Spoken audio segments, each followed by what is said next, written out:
magsitayo na po at manalangin po muna tayo. Bago po tayo magsimula ay isang panalangin lang po. Ama, marami po salamat sa gabing ito na kami po yung pinagsama-sama na kahit na po ang masama ang panahon at umuulan, andito po kami. Kahit po ilang kami, kami po ay nakahandang mag-serve para sa iyo, Lord. Dalangin din po namin na nawa ay madagdagan pa po ang aming mga kasama, mga kapatid, para po sa gawaing ito po.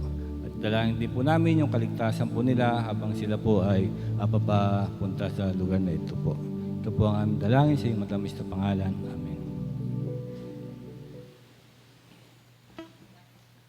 Ayan. Bali, ano po? Naririnig ka? Ang kausap ko po ay si Brother Donato.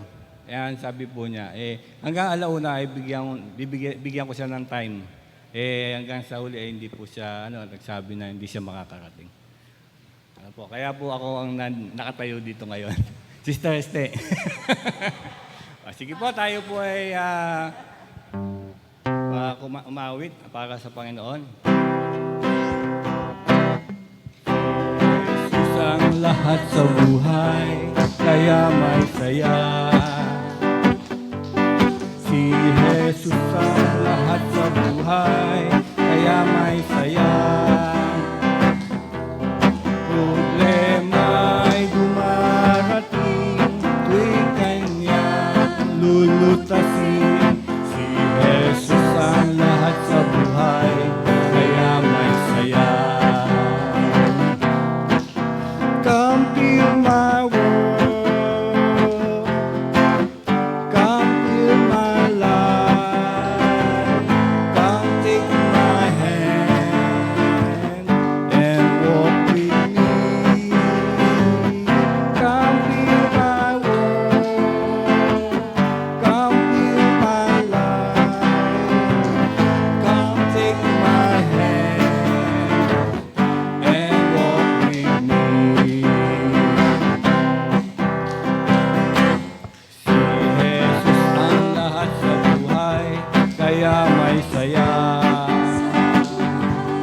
Si Jesus ang lahat sa buhay, kaya may saya. Problema'y dumarating, tuwing kanyang lulutasin. Si Jesus ang lahat sa buhay, kaya may saya. Si Jesus ang lahat sa buhay, kaya may saya. Amen. At talaga naman po si Jesus ang ating kailangan. Ano po? Ito isang awit. Ito po pasensya na po kayo at ito po ay bagong awit po ito. Ngayon lang po ito ninyo maririnig. Mukhang Kaya po mukhang composite. inilagay ko doon. Kasi naghahanap ako ano ba yung tutugtugin ko. Ito lang, ito yung alam ko kasi hindi ko kabisado yung mga kinakanta. Basta alam ko lang yung chord, alam ko, basta tugtog lang ako ng tugtog. Kaya ito po, ito medyo alam ko po ito.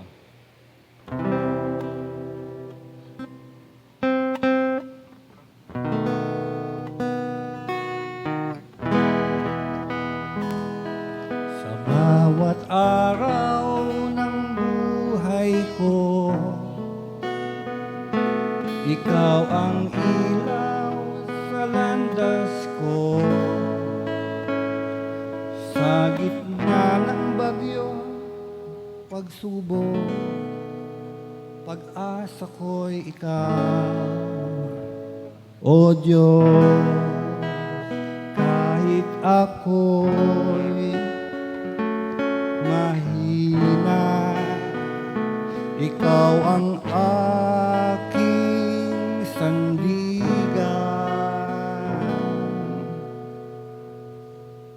Ikaw ang aking lakas, ikaw ang aking pag-asa. Sa iyo lamang magtitiwala, Panginoon.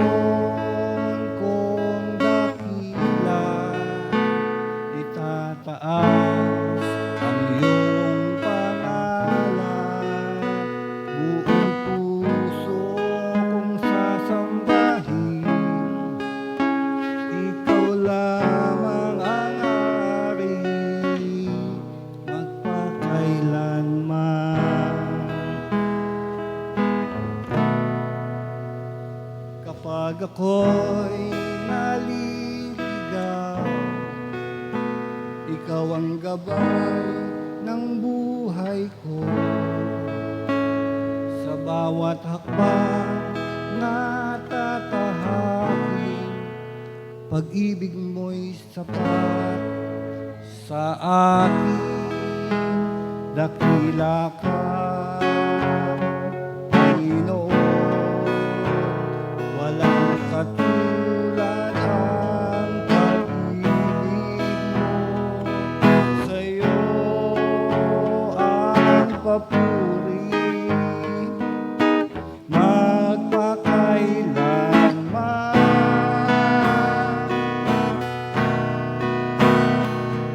Ikaw ang aking lakas, ikaw ang aking pag-asa.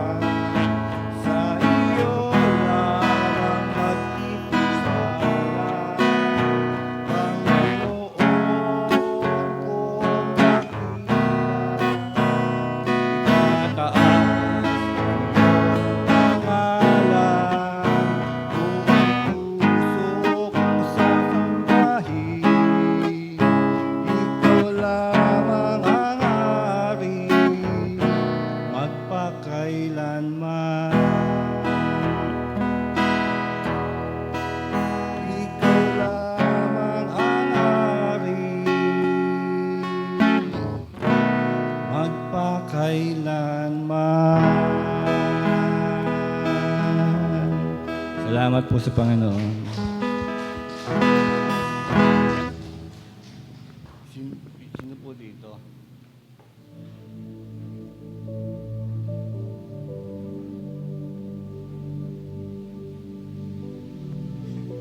Baka po meron mong gustong patotoo. Ayan, ano pa.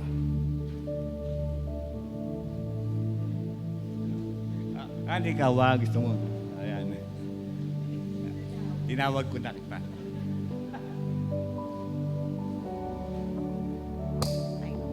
Ayun, magandang gabi po sa bawat isa, no? So, yung aking testimony ay nagpapasalamat ako sa biyaya ng Panginoon dahil sa mga ginagawa niya. Parang parang yung period of waiting, no, ay may magandang plano si Lord doon.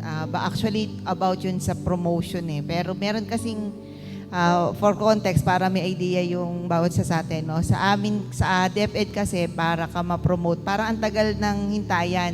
Parang 3 years muna bago ka ma-promote. Pero ngayon, meron kasing opportunity na magpa-reclass para mas tumaas ng isang posisyon. Yung current position namin. So, parang Principal 3 to Principal 4.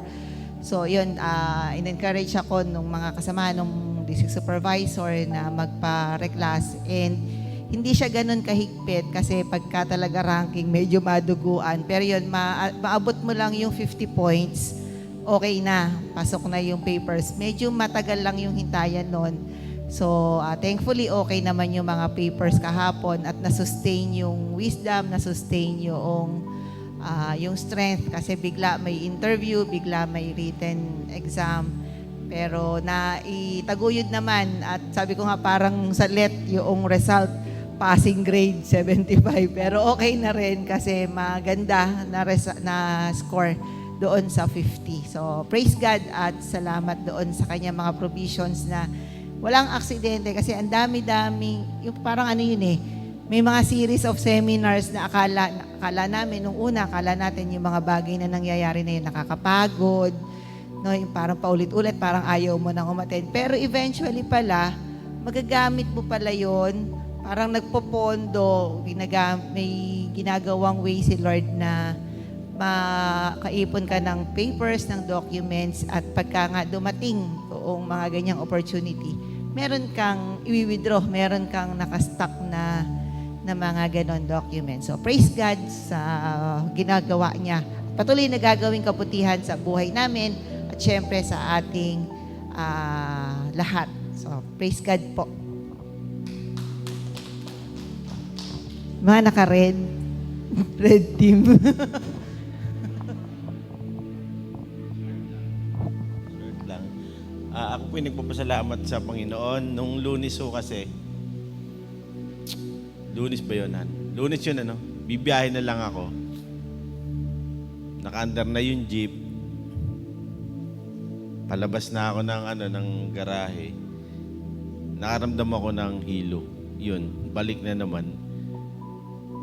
Ang pinagpapasalamat ko sa Panginoon, kung hindi ako bumalik, aabutan ako ng vertigo.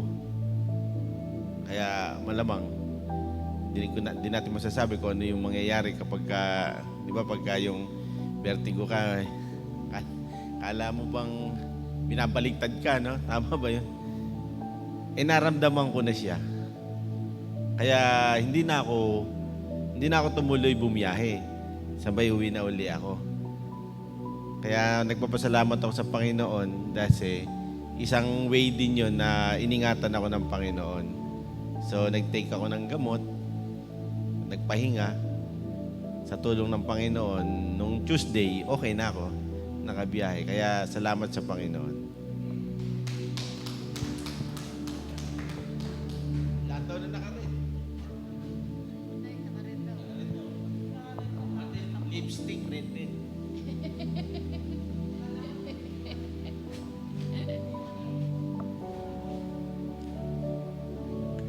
Pinagpupurit, nagpapasalamat sa Panginoon. Sabi, nibigay niya ang lakas sa aming katawan ng mag-asawa. Kahit na kami may edad-edad na, binibigyan pa rin kami ng kalakasan para dumalo sa mga gawain. Ayan na talaga parati ko pinasasalamat talaga dahil nga talagang binibigyan pa kami ni Lord ng lakas ng katawan para makadalo sa gawain na ganito, mga Bible study, mga Sunday service. Kaya talagang kailangan talaga pag malakas ka, talagang dadalo sa mga gawain na ganito. Kaya maraming salamat, Lord, at binibigyan po pa kami ng lakas.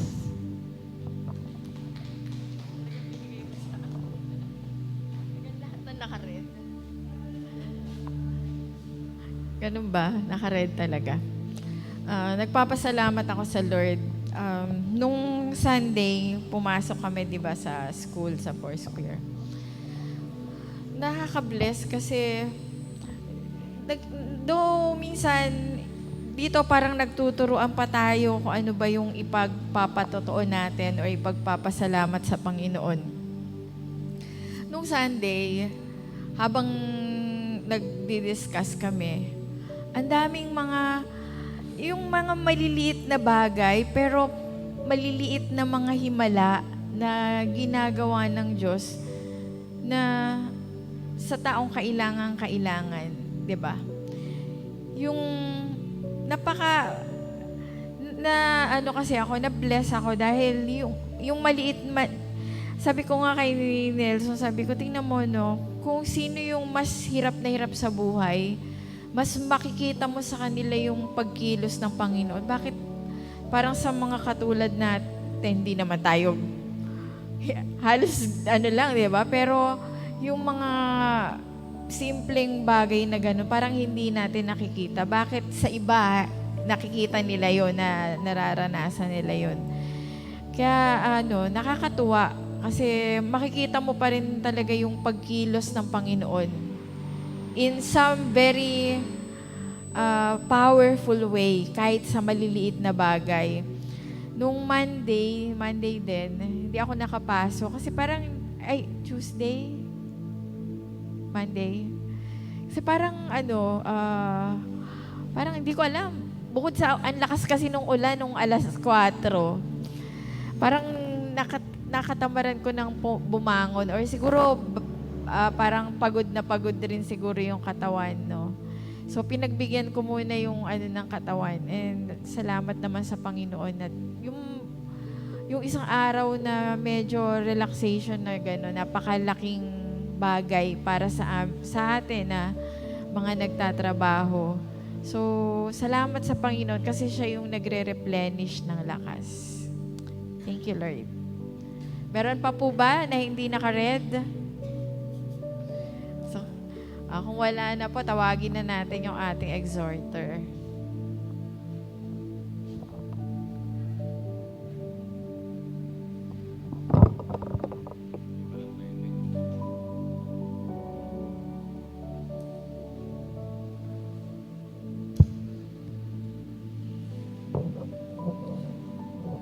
Ayan, magandang gabi po muli.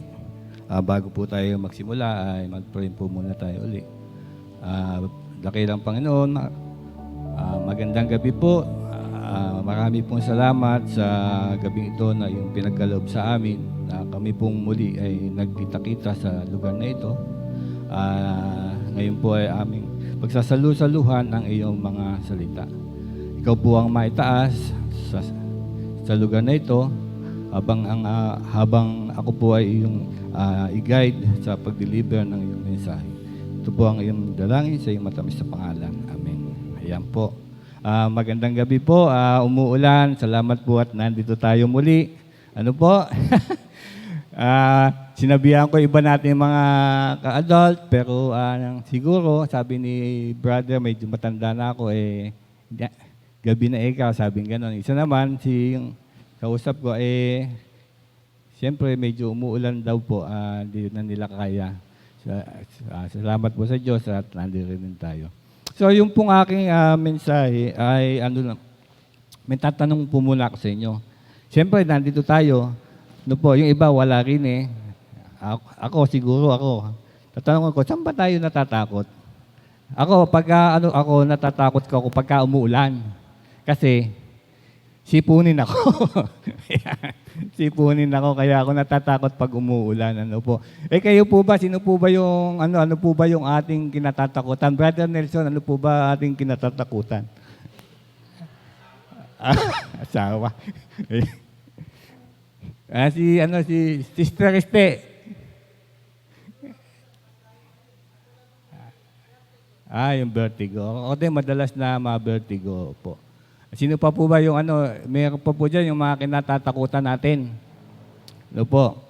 Ang title po ng ating mensahe ay ang Huwag kang matakot, kasama mo ang Diyos. Ayan. Huwag kang matakot, kasama mo ang Diyos. Ano po ang sabi? Sa English, so do not fear, for I am with you. Do not be dismayed, for I am your God. I will strengthen you and help you. I will uphold you with my righteous right hand. Ito po yung sabi sa Tagalog, huwag kang matakot sapagkat ako'y sumasa iyo.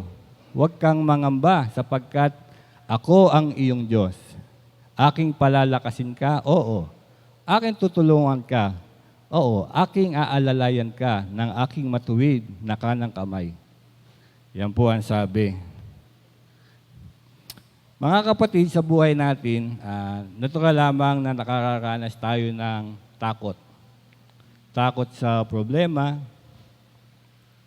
takot sa pagkabigo. Ayan, sino ba yung nabigo na? Siyempre, tayo naman, marami tayong problema po. No? Takot sa kinabukasan. Takot na baka hindi natin kayanin. Takot na baka mawala ang mga bagay na mahalaga sa atin. Minsan, nakangiti tayo sa harap ng ibang tao, pero sa loob natin ay may mga tanong. Kakayanin ko pa ba? Paano kung hindi natin maayos ang lahat, maging maayos ang lahat? Ano ang mangyayari bukas? Ayun po. Pero ngayong araw, gusto nating ipaalala sa atin ang salita ng Diyos. Huwag kang matakot dahil wala tayong problema. Hindi dahil wala tayong problema. Hindi dahil magiging madali ang lahat. Kundi may Diyos na kasama natin sa bawat problema at pagsubok. Ayan. May Diyos na kasama natin sa bawat problema at pagsubok. Una, huwag kang matakot dahil kasama mo ang Diyos. Sabi sa Isaiah 41:10, huwag kang matakot sapagkat ako'y sumasa iyo. Napakaganda ng pangakong ito, hindi sinabi ng Diyos na wala ka ng problema. Hindi rin niya sinabi na hindi ka na may hirapan. Ang sinabi niya ay, ako'y sumasa iyo. Ayan. Tuloy, tuloy. Ako'y sumasa iyo.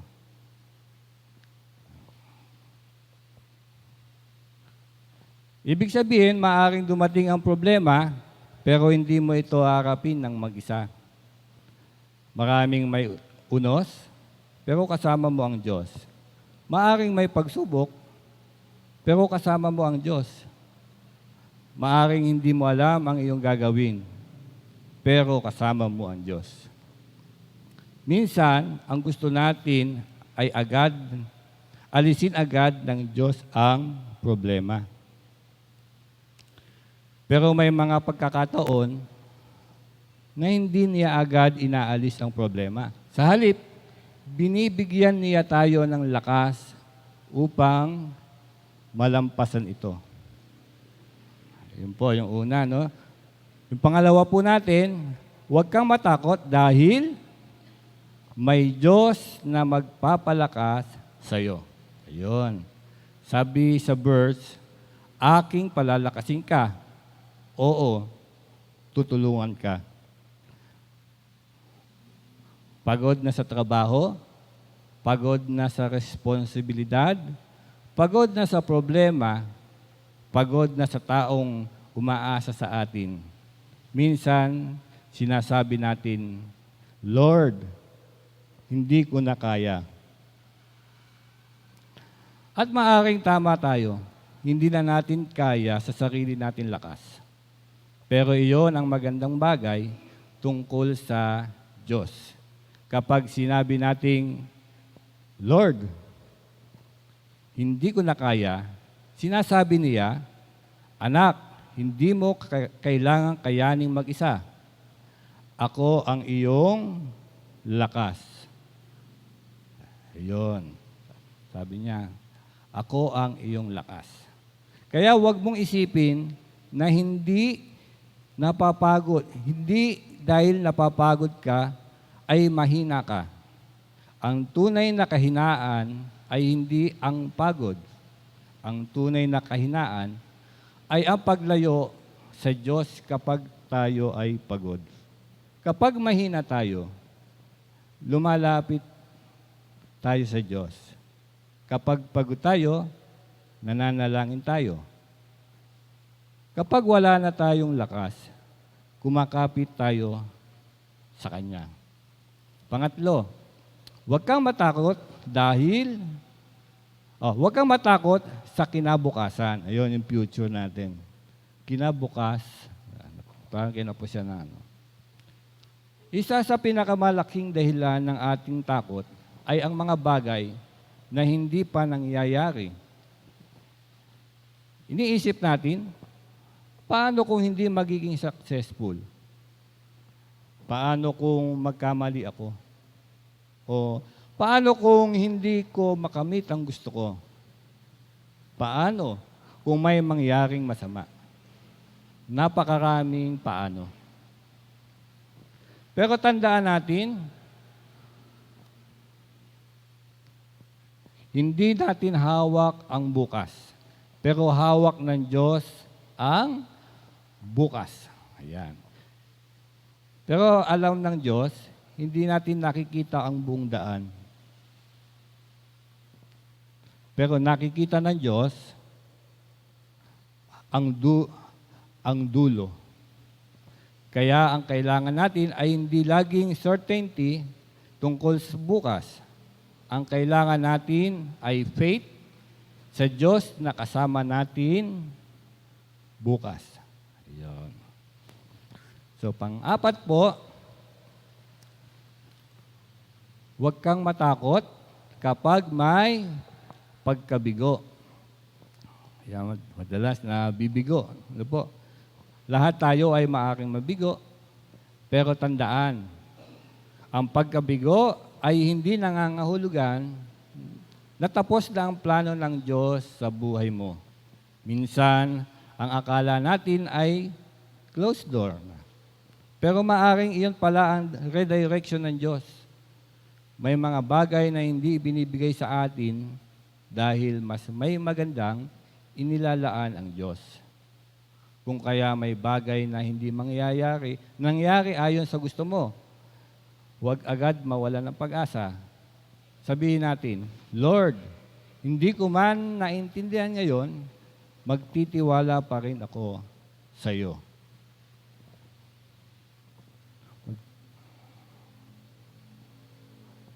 Magtitiwala pa rin ako sa iyo.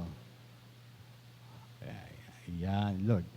Lord, hindi ko man maintindihan ngayon, magtitiwala pa rin ako sa iyo. Panlima, huwag kang matakot na maging mabuti.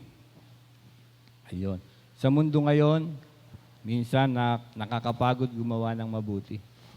Kapag mabuti ka, may magsasabi na mahina ka. Kapag tumutulong ka, may pagkakataong hindi ka pinasasalamatan. Kapag tapat ka, minsan parang ikaw pa ang nahihirapan.